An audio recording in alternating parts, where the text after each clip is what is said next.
एक लड़की ने सड़क पर मिले एक चिड़िया के अंडे को अपने बिस्तर पर रख दिया। अगले दिन अंडा अपने पूरे आकार का हो गया था। अन्याय महसूस करते हुए लड़की अंडे पर रोई, लेकिन पाया कि उसके आंसू तुरंत ही खोल में समा गए थे। तभी उसने खोल के टूटने की आवाज़ सुनी और गौर से देखा तो चिड़िया बाहर निकलने ही वाली थी। अचानक एक तेज पंजे ने खोल को छेद दिया। इस भयावह दृश्य से घबराकर लड़की जल्दी से अपनी अलमारी में छिप गई, लेकिन उसके जिज्ञासा ने उसे अंदर आने से रोक दिया। चिड़िया के पंख अभी तक नहीं बढ़े थे और उसका विशाल आकार उसे एक भयावह उपस्थिति दे रहा था। जल्द ही उसने बाहर कांच टूटने की आवाज़ सुनी। बाहर भागकर लड़की ने पाया कि चिड़िया खिड़की से भाग गई थी। शोर सुनकर उसके पिता कमरे में दौड़े और लड़के ने उनसे झूठ बोला कि एक बड़ी चिड़िया अंदर घुस आई थी। उसने सोचा कि चिड़िया प्रकृति में लौट गई है, लेकिन उस रात वो वापस लौट आई।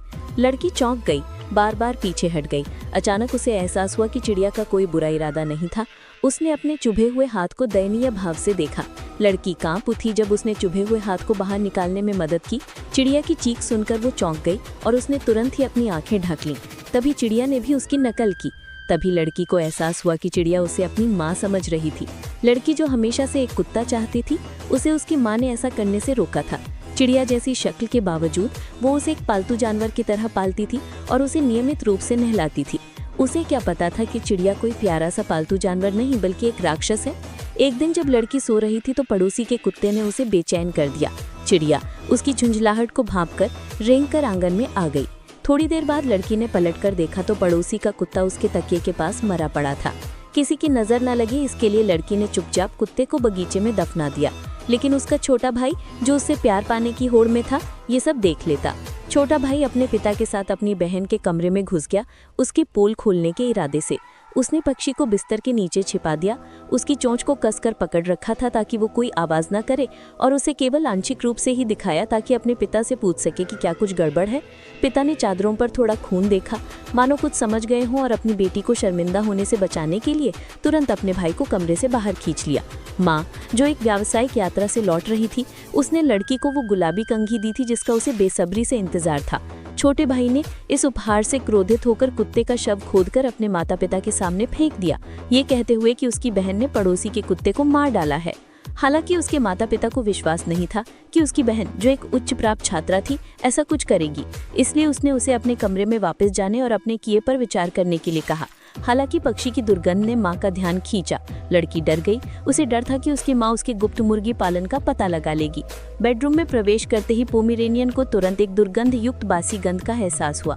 कमरे की तलाशी लेने के बाद भी जब उसे कोई सुराग नहीं मिला तो उसने अलमारी खोली और पाया कि उसकी बेटी की नृत्य प्रतियोगिता की पोशाक पर भी कीचड़ का दाग लगा हुआ था। शुक्र है पोमेरेनियन ने अलमारी के ऊपर छिपी मुर्गी को नहीं देखा। उसने अपनी बेटी को डांटा, ये सोचकर कि उसका विद्रोही व्यवहार प्रतियोगिता से बचने की जानबूझकर की गई कोशिश है। पोमेरेनियन अपनी बेटी पर लगातार दबाव भी डालता रहा, कहता रहा कि अगर वो प्रतियोगिता में अच्छा प्रदर्शन नहीं करती है तो उसे माँ कहना बंद कर दे। परीक्षा के दबाव और माँ की बेवफाई के दर्द से दबी लड़की अपनी भड़ास केवल मुर्गी पर ही निकाल पाती थी।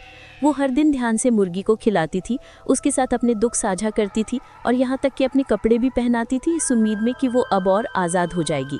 समय के साथ मुर्गी अनियंत्रित रूप से विकसित होने लगी। लड़की ने देखा कि न केवल उसके पंख धीरे धीरे फीके पड़ रहे थे, बल्कि उसके बाल भी घने हो रहे थे। उसकी हरकतें ज्यादा इंसानी जैसी हो गई थी। बेफिक्र वो हर दिन उसे ध्यान से कपड़े पहनती थी। एक दिन पोमेरेनियन उस लड़की को प्रतियोगिता पूर्व प्रशिक्षण के लिए ले गया। अन्य लड़की के उत्कृष्ट और परिश्रमी प्रदर्शन को देखकर पोमेरेनियन उससे ईर्ष्या करने लगा और बोला, काश तुम मेरी बेटी होती। उसे क्या पता था कि ये बात उसकी बेटी में ईर्ष्या जगा देगी।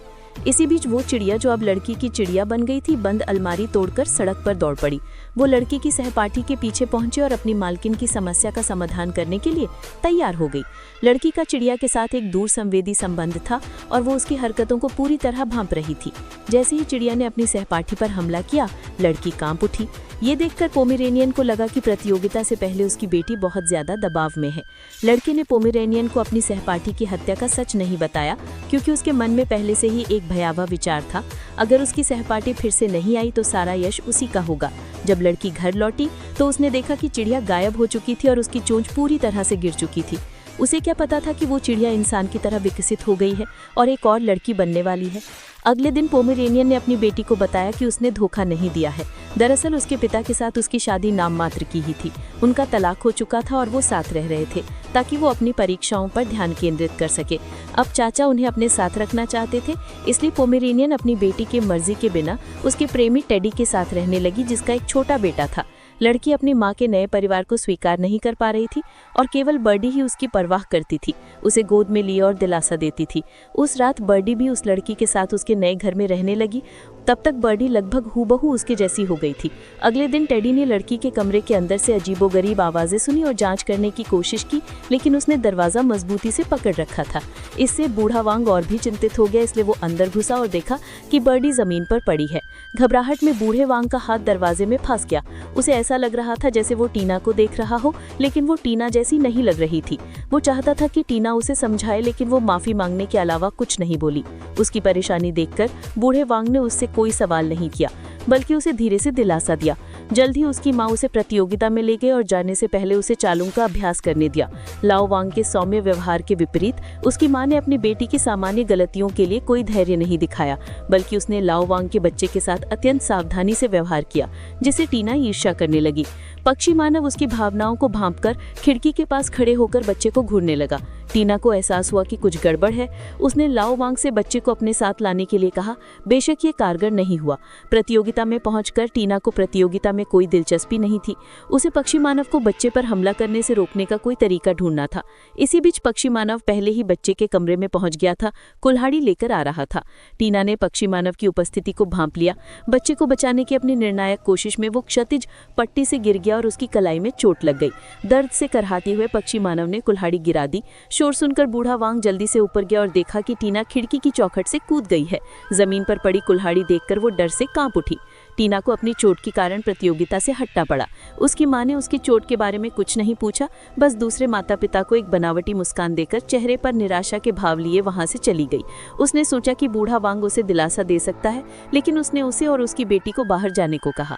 घबराई हुई माँ जल्दी से उसके पीछे भागी, लेकिन रात में ही बाहर निकल आई। उसने अपना सूटकेस पिछली सीट पर रखा और उदास होकर कार में बैठ गई।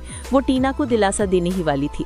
वो जल्दी ही घर लौट आए और टीना ने अगली बार बेहतर व्यवहार करने का वादा किया, लेकिन उसकी मां ने घृणा से भरी नजरों से जवाब दिया, तुम बहुत बदबूदार हो। अपराध बोध से ग्रस्त टीना कथित बदबू को धोने के लिए बाथरूम में गई। तभी उसकी मां उसके कमरे में आई और अलमारी में छिपे बर्डमैन को अपनी बेटी समझ बैठी। उलझे हुए बाल देखकर उसने कंघी उठाई और कंघी करने लगी, लेकिन गलती से बर्डमैन का सिर ही उखड़ गया। ये बर्दाश्त न कर पाने पर उसने तुरंत गला घोंट दिया और अपनी मां की पीठ में नाखून गाड़ दिए। टीना की चीखें सुनकर वो जल्दी से अपने कमरे में वापस आई और बर्डमैन को खींचकर दूर ले गई। अपनी दो एक जैसी बेटियों का सामना करके मां हतप्रभ रह गई। बर्डमैन को भगाने के बाद टीना ने पूरी कहानी सुनाई। उसकी मां ने उसे गले लगाते हुए कहा, मैंने गलत समझा, ये सब इस राक्षस की गलती है, तुम अभी भी मेरी अच्छी बच्ची हो। फिर दोनों ने बर्डमैन को मारने की योजना बनाई, लेकिन राक्षस बहुत बड़ा था। मां ने उससे काफी देर तक संघर्ष किया, लगभग उसका भोजन बन गई थी, लेकिन भाग्य से उसे अपनी कुल्हाड़ी मिल गई और राक्षस को भारी नुकसान पहुंचाया, जिससे तुरंत स्थिति बदल गई। जैसे ही उसकी मां उस पर कुल्हाड़ी से वार करने वाली थी, टीना अचानक दौड़ी और अपनी जान देकर उसे बचा लिया।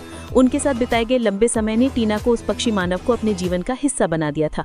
उसके मुंह के कोने से खून पक्षी मानव के मुंह में टपकने लगा और जल्द ही उसका रूप फिर से बदल गया और वो हूबहू टीना जैसा दिखने लगा। तब से दुनिया में सिर्फ एक टीना रह गई। अब वो अंतर्मुखी और अंतर्मुखी नहीं रही थी, बल्कि अब वो उग्र और हिंसक हो गई थी, अपने लक्ष्य को पाने के लिए कुछ भी करने को तैयार।